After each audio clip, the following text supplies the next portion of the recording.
Hello dear students, welcome back to my channel Edu Colors. बच्चों, ये जो worksheet है ये एक जेनरिक वर्कशीट है जो कि 7th और 8th क्लास के दोनों क्लासेस के बच्चों को आज सेम वर्कशीट करनी है। ये वर्कशीट आपको 28 जुलाई को मिलेगी और इस वर्कशीट में हमें पढ़ना है पार्लियामेंट के बारे में। ठीक है, कि पार्लियामेंट क्या होती है, कौन कौन से लोग पार्लियामेंट में बैठते हैं और किस तरीके से चुनाव होते हैं प्रेसिडेंट के, ये सारी चीज़ें हम इस वर्कशीट में क्लियर करेंगे। तो चलिए अपने कंटेंट को पढ़ते हैं। उससे पहले मेरे चैनल एडू कलर्स को बच्चों ज़रूर सब्सक्राइब करें।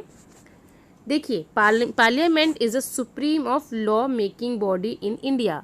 ठीक है, पार्लियामेंट जो है वो एक लॉ मेकिंग एक बॉडी है जो कि भारत में क्या करती है, कानून बनाने का काम करती है। ठीक है, क्योंकि देश को चलाने के लिए कुछ नियम कानून होने चाहिए ना, तो वो कानून कौन बनाता है? Parliament. There are 3 organs of parliament, president, Lok Sabha and Rajya Sabha. अब आपको मैं बताती हूँ कि जो पार्लियामेंट है उसमें कौन कौन इंक्लूड है। सबसे पहले तो प्रेसिडेंट हो गए। ठीक है, प्रेसिडेंट ऑफ इंडिया जो है वो इसमें आते हैं। उसके बाद Lok Sabha, house of representatives. House of representative का मतलब है कि जो इस लोकसभा में लोग बैठते हैं, जो भी एमपी बैठते हैं, वो हमारे रिप्रेजेंटेटिव है, क्योंकि हमने ही उनको इलेक्ट करके यानी चुनाव करके जिता के उस लोकसभा में बिठाया है। ठीक है, तो हमने डायरेक्ट चुनाव से यानी इलेक्शन से हमने अपने रिप्रेजेंटेटिव को लोकसभा में बिठाया है, जिसको एमपी बोलते हैं। अब राज्यसभा यानी राज्यों की सभा। ठीक है, साफ लग रहा है, हाउस ऑफ स्टेट। इसका मतलब है कि एक जो राज्य है यानी कि एक राज्य में जो भी उनकी लेजिस्लेटिव असेंबली होती है, उस लेजिस्लेटिव असेंबली के कुछ लोग यानी कि वो जो पर्टिकुलर सरकार है अपने कुछ लेजिस्लेटिव असेंबली के जो लेजिस्लेटिव असेंबली के लोग हैं उनको क्या करेगी, उनको राज्यसभा में भेजेगी अपने रिप्रेजेंटेटिव बना के। स्टेट का रिप्रेजेंटेटिव बना के वो राज्यसभा में भेजती है, तो वही लोग जो है वो राज्यसभा में बैठते हैं। इनको हम नहीं चुनते, मतलब डायरेक्ट नहीं चुनते कि हाँ हम आपको राज्यसभा में बैठने के लिए चुन रहे हैं, ऐसा कुछ नहीं होता। ठीक है, वो विधायक होते हैं और सरकार कुछ अच्छे लोगों को, जो भी उनका जो लोग हैं सूझबूझ से, वो कुछ अपने लोगों को क्या करती है, वो रिप्रेजेंटेटिव, स्टेट का रिप्रेजेंटेटिव बना के वो राज्यसभा में बैठने के लिए भेजती है। फिर वो क्या बन जाते हैं, वो एमपी बन जाते हैं, राज्यसभा के सदस्य बन जाते हैं। अब देखिए, हाउस ऑफ पार्लियामेंट में 2 हाउस है हमारे, Lok Sabha and Rajya Sabha. Lok Sabha lower house है और राज्यसभा जो है वो अपर हाउस है। ठीक है, लोकसभा में कितनी सीटें हैं? 545। ठीक है, 545 और राज्यसभा में 250। अब इसका मैं आपको बताती हूँ कि क्या आगे क्या होता है। 545 में से जो 543 मेंबर्स हैं वो डायरेक्ट जो भारत की जनता है उनके द्वारा इलेक्ट होते हैं। ठीक है, बाकी 2 बचे, तो ये 2 जो हैं ये जो प्रेसिडेंट ऑफ इंडिया है यानी प्रेसिडेंट के द्वारा एंग्लो इंडियन कम्युनिटी के जो लोग हैं उनको चुना जाता है। तो 543 + 2 कितना हो गया? 545। क्लियर? ठीक है, अब आते हैं राज्यसभा की बात करते हैं। राज्यसभा में कितनी सीट्स हैं? 250, जिसमें से 238 जो हैं वो स्टेट्स के जो रिप्रेजेंटेटिव मैंने अभी आपको बताया। ठीक है, जो स्टेट अपने अपने रिप्रेजेंटेटिव भेजती है वो टोटल कितने होते हैं? 238। ठीक है, तो 28 राज्य plus 2 union territory. 2 union territory कौन सी? दिल्ली एंड पुदुचेरी, क्योंकि यहाँ पर भी हमें लेजिस्लेटिव असेंबली देखने को मिलती है। तो ये भी अपने जो दोनों यूटी हैं ये अपने अपने रिप्रेजेंटेटिव को राज्यसभा में भेजते हैं। इतने लोग मिला के कितने होते हैं? 238। ठीक है, अब कितने बचे? 250 में से 238 गए तो 12 बचे। तो ये 12 लोगों को प्रेसिडेंट जो है अपने सोच विचार से कहीं से भी है, चाहे वो फिल्मी बैकग्राउंड से हों, चाहे वो क्रिकेटर हों, चाहे वो लिटरेचर या कहीं भी कोई इकोनॉमिस्ट हो, कुछ भी कोई भी सदस्य किसी भी फील्ड में काम करता हो, अगर राष्ट्रपति को लगता है कि वो एक विवेकशील आदमी है, सही आदमी है, तो वो उनको राज्यसभा में बैठने के लिए एमपी के लिए ऑफर दे सकते हैं कि आप एमपी के जो राज्यसभा के सदस्य हैं वो बन सकते हैं या नहीं। तो ये 12 लोगों को कौन चुनते हैं? प्रेसिडेंट चुनते हैं। 238 + 12 कितना हो गया? 250। ठीक है, ध्यान देंगे, लोकसभा में प्रेसिडेंट 2 लोगों को चुन रहे हैं और राज्यसभा में प्रेसिडेंट 12 लोगों को चुन रहे हैं। ठीक है, आगे बढ़ते हैं। अब यहाँ पर हमारा क्वेश्चन है, write down the name of your parliamentary seat and name of member of parliament as well.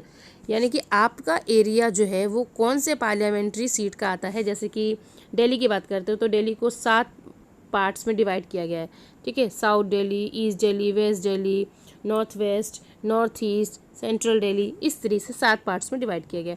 तो आप कौन से पार्ट में रहते हैं उस पार्ट के आपको यानी उस सीट का नाम बताना है और आपका जो मेंबर ऑफ पार्लियामेंट एमपी है उसका नाम आपको लिखना है।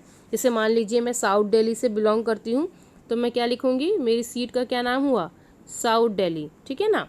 और जो मेरे यहाँ से एमपी हैं उनका नाम है रमेश बिधूड़ी, रमेश बिधूड़ी। तो आपके एरिया में क्या सीट है और आपके एरिया में कौन एमपी है आप वो लिखेंगे। ये तो मेरे एरिया का है, ठीक है ना, साउथ दिल्ली का। आप दिल्ली के किस हिस्से में रहते हैं उस हिसाब से लिखिएगा। अगला क्वेश्चन है, how many Lok Sabha seats and Rajya Sabha seats are there in the national capital territory of Delhi. ठीक है, दिल्ली की राज्यसभा की कितनी सीटें हैं और लोकसभा की कितनी सीटें हैं और उन लोगों के यानी कि जो दिल्ली से एमपी बने हैं उनके नाम लिखने हैं। सो मैं बताती हूँ, लोकसभा से कितनी सीटें हैं एमपी की, 7, ठीक है ना। और राज्यसभा से कितनी सीटें हैं, 3, ठीक है। इनके नाम अभी मैं आपको लिखवाती हूँ। पहले हम अगले क्वेश्चन कर लेते हैं। हमारा अगला क्वेश्चन है, how many members of Lok Sabha and Rajya Sabha are nominated by the president. तो मैंने अभी आपको बताया था लोकसभा से कितने हैं, 2, ठीक है ना, जो प्रेसिडेंट द्वारा नॉमिनेट किए जाते हैं। और राज्यसभा से कितने हैं, 12, ठीक है। क्लियर है बच्चों, ठीक है। अब हम बढ़ते हैं हमारे अगले क्वेश्चन की तरफ। अगला क्वेश्चन है, who elect the president of India. President of India को कौन इलेक्ट करता है। तो आप यहाँ देखेंगे बच्चों, प्रेसिडेंट ऑफ इंडिया को लोकसभा के, राज्यसभा के और स्टेट लेजिस्लेटिव असेंबली के इलेक्टेड मेंबर्स जो हैं इलेक्ट करते हैं। लेकिन इसका आंसर मैं अभी आपको पूरा क्लियर अच्छी तरीके से लिखवाती हूँ। तो देखिए, लोकसभा की दिल्ली से कितनी सीट्स हैं, 7, ठीक है। उन 7 के नाम सुन लीजिए। नॉर्थ वेस्ट दिल्ली से कौन जीता था, हंसराज हंस, ये एमपी हैं। साउथ दिल्ली से रमेश बिधूड़ी, ईस्ट दिल्ली से गौतम गंभीर, चांदनी चौक से डॉक्टर हर्षवर्धन, न्यू दिल्ली से मीनाक्षी लेखी, वेस्ट दिल्ली से प्रवेश वर्मा और नॉर्थ ईस्ट दिल्ली से मनोज तिवारी दिल्ली की तरफ से एमपी हैं, ठीक है। अब राज्यसभा की कितनी सीट्स हैं, 3 सीट्स हैं, है ना। तो 3 सीट्स हैं, तो 3 सीट्स के पहला है नारायण दास गुप्ता, सुशील कुमार गुप्ता और संजय सिंह। और ये तीनों ही कौन सी पार्टी से हैं, आम आदमी पार्टी से। और ये सातों के सातों कौन से हैं, ये हैं बीजेपी से, ठीक है बच्चों। क्लियर है, ठीक है, ओके। अब इस क्वेश्चन पे आ जाइए जिसमें पूछा गया है कि प्रेसिडेंट ऑफ इंडिया को कौन इलेक्ट करता है। सो प्रेसिडेंट ऑफ इंडिया को कौन इलेक्ट करता है, both houses of the parliament. Both houses कौन से, लोकसभा एंड राज्यसभा, ठीक है। सो आप आंसर लिखेंगे यहाँ से यहाँ तक, president is elected by the electoral college of elected members of both houses of the parliament, ठीक है। Both houses elected members of state legislatures, यानी कि स्टेट के जो विधायक होते हैं, ठीक है, मेंबर ऑफ लेजिस्लेटिव असेंबली वो, और elected members of the legislative assemblies of the Delhi and Puducherry. Delhi और पुदुचेरी 2 ऐसे यूनियन टेरिटरी है जहाँ पर लेजिस्लेटिव असेंबली है, इसलिए वहाँ के भी लेजिस्लेटिव जो असेंबली के जो मेंबर्स हैं उनको राज्यसभा में एज अ स्टेट रिप्रेजेंटेटिव के तौर पर भेजा जाता है, ठीक है। तो ये हो गया आपका एक्टिविटी का आंसर। तो बच्चों यहाँ पर आपकी जो चारों क्वेश्चन हैं वो कंप्लीट होते हैं। सो आई होप आपको वर्कशीट अच्छी लगी होगी। अगर आपको वर्कशीट अच्छी लगी है बच्चों तो इसे अपने फ्रेंड्स में शेयर करें।